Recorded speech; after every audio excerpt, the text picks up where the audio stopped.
Viva Voz, com Vera Magalhães.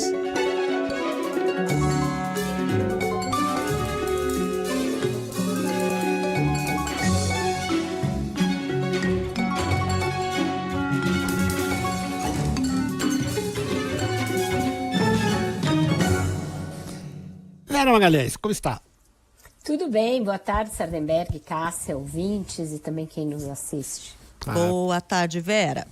Você testou, Vera? Testei, negativei, já tô livre do corona. Tá certo. Bom, toma posse hoje no Supremo Tribunal Federal o ministro Flávio Dino. Ele vai herdar uns 350 processos logo de cara.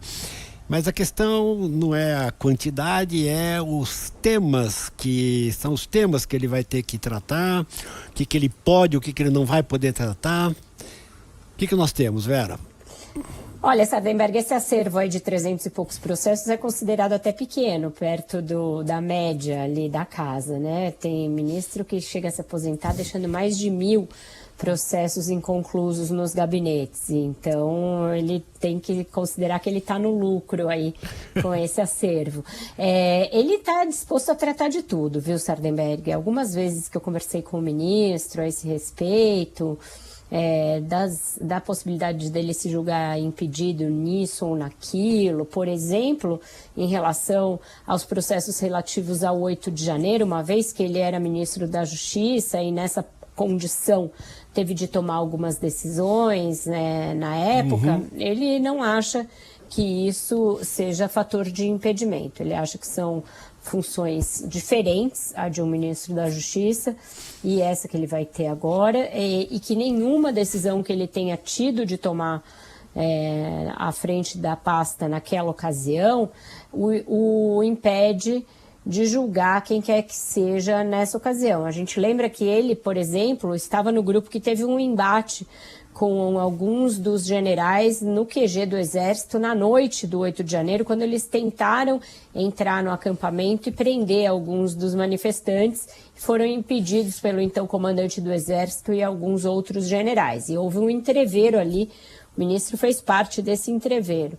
Mas nem isso deve levá-lo a se dizer impedido de julgar, por exemplo, se algum desses militares chegar até o Supremo ou se a tropa da PM, os comandantes da tropa da PM também chegarem para serem julgados lá. Então, está disposto a ir adiante nesses casos. E também em casos que digam respeito ao governo Lula, que ele integrou até agora há pouco.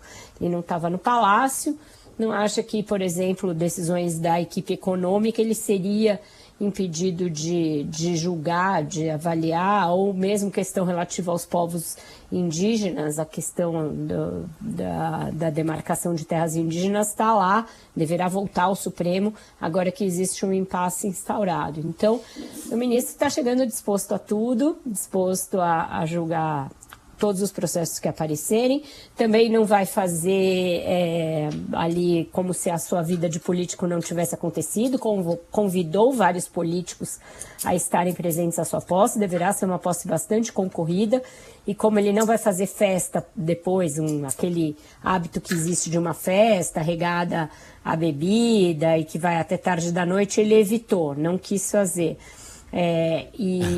Não. Oi? Não vai ter a festa? Vai ter uma não missa. Vai ter a festa. No lugar vai ter uma Vai ter missa. só uma missa, Muita gente não deve ter gostado dessa troca, mas foi a troca porque que eu eu achei bom, achei legal, porque tem umas festas aí que fazem em Brasília que, nossa, mistura juiz, advogado, réu de processos, e aí não fica bom não, né? Essas festas de posse de ministro do Supremo são um clássico dessa mistureba aí que você falou. Na do Cristiano Zanin, por exemplo, que eu cobri, tava todo... Eu lembro, você foi listando ali as categorias, eu fui dando check mental aqui, né, porque tava todo esse pessoal lá, estavam procuradores, estava o Gonê, que era, na época, candidato à Procuradoria-Geral da República, estava o Messias, que era candidato ao ministro do Supremo. Então estava todo mundo e confraternizando numa boa. É comum isso em festas em Brasília, mas nessas festas de posse de ministros do Supremo é mais comum ainda. O Dino preferiu evitar, também porque essas festas normalmente são pagas por alguma associação ligada aos magistrados. Pior ainda, né? Às vezes são financiadas por empresas, né? Não. Geralmente, as que eu me lembro e as que eu vi são financiadas pela AMB ou pela AJUF, que são a Associação dos Magistrados Brasileiros ou a Associação de Juízes Federais. Não me lembro, pode ter que ser que tenha havido mais remotamente de empresas, mas essa não. Mas aqueles seminários, essas coisas a que eles vão, tem vários que têm patrocínio de empresa. Mas isso, que às vezes é no exterior. Geralmente por entidades de classe, faz um rachuncho ali de várias dessas associações de magistrados. Mas mesmo assim ele quis evitar, então aquela sessão de cumprimentos deverá se estender ad eterno, porque a do Cristiano Zanin já terminou depois das 10 da noite. E essa deverá ser mais longa ainda. Tem umas coisas em Brasília que são horríveis, né? Essa fila de cumprimentos, fica lá, o cara fica 3 horas na fila. Não, é terrível. E além disso, tem alguns homenageados, né? Que não. Porque aí chega lá como vai, querido, prazer em vê-lo, tira foto e tal, demora um tempão cada um, né? Agora, são 900 convidados. Você imagina se cada um resolver ir apertar a mão do ministro depois. E falar alguma coisinha, né? Nossa. 2 minutos cada um, 2, 19, 18, o céu é o limite. 1.800 minutos.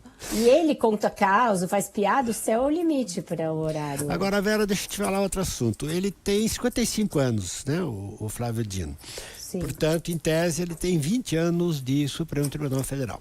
Ele é um político, né? E quando se falava, um político para o Supremo e tal, ele fala, olha, tem vários outros políticos que já estiveram no Supremo. E um dos casos